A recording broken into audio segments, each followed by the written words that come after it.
Most demanding কিছু recipe নিয়ে আমি আমার ক্লাসটা সেট করেছি। আমি যেই রেসিপিগুলো রেখেছি সেগুলো যেমন খেতে ভালো তেমন ক্লায়েন্টদের কাছেও অনেক বেশি পছন্দের। তো আমি এই ক্লাসটার মধ্যে যে রেসিপি এবং যে ডিজাইনগুলো রেখেছি সবগুলো কিন্তু একদম আধুনিক, এবং এখন আমরা যারা অনলাইন বিজনেস করছি তারা নিজেরাও এই ধরনের কাজ অনেক বেশি করে থাকি। তো অনেকে আছে যারা আমার কাছ থেকে অনেক দিন ক্লাস করতে চাচ্ছিল, তাদের জন্য এটা একটা ভালো অপরচুনিটি। আসলে আমি সেভাবে করে প্রচার করতে পারছি না, কিন্তু তারপর আমি প্রতিটা ভিডিওতে একটু একটু করে ক্লাসের ব্যাপারে বলে দিব, আর আমি একটা লাইভও করে দিব যে ক্লাস কেমন হবে বা কিভাবে আমি ক্লাস করাবো সেই ব্যাপারগুলোতে। আর কারো যদি কোনো কোয়েশ্চেন থাকে তো সেটা নিয়েও আমি উত্তর দিয়ে দিব। তো পুরো যে ক্লাসের যে স্কেডিউলটা আমি করেছি সেটাতে আসলে সেখানে অনেক কিছু শেখা যাবে, অনেক কিছু শেখার আছে। তাছাড়া অনেকের অনেক ধরনের প্রবলেম, যারা বিজনেস করে তারাও কিন্তু অনেক ধরনের প্রবলেমে পড়ে।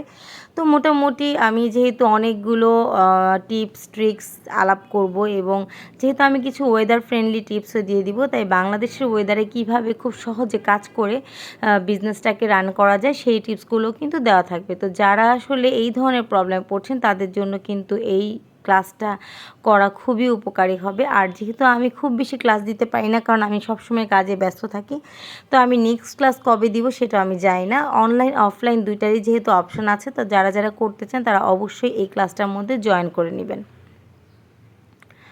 তো যাই হোক, আমি কিন্তু এখানে একটি 5 পাউন্ডের 2 টায়ারে কেক করেছি। পুরো কেকটার কালার ছিল একদম সফট যে মিষ্টি কালার সেটা, এবং সফট একদম লাইট মিষ্টি কালারের আর একটু ডার্ক টোন একটা। তো এই কেকটা কিন্তু আমি অনেকবার করেছিলাম, আমার পেজে অনেকবার এই কেকের অর্ডার এসেছে। তো এটাও যিনি এই কেকটা নিয়েছে ইনিও কিন্তু এই কেকটা, এটা মনে হয় 3rd বা 4th অর্ডার ছিল। সেম কেকটা আপু আরও কয়েকবার নিয়েছে আমার কাছ থেকে।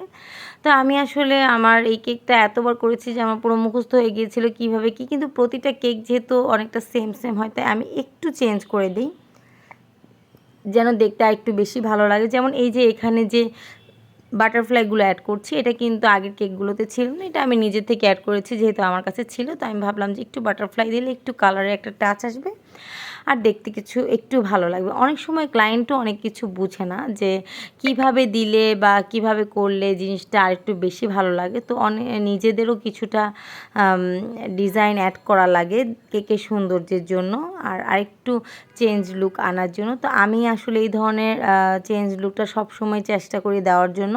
আর আমার ক্লায়েন্টদের সাথে অবশ্যই এই ব্যাপারে কথা বলিয়ে নিই। আর কিছু কিছু ক্লায়েন্ট আছে একদম অন্ধভাবে আমাকে অর্ডার দিয়ে রাখে যে যেরকমই দেন সেরকমই ওকে, তো তাদের ক্ষেত্রে আর এত টেনশন করা লাগে না। তো যাই হোক, আমার কিন্তু এই কেকটা একদমই শেষ। আশা করছি আপনাদের সবার কেকটা ভালো লেগেছে। সবাই ভালো থাকবেন, সুস্থ থাকবেন। আল্লাহ হাফেজ।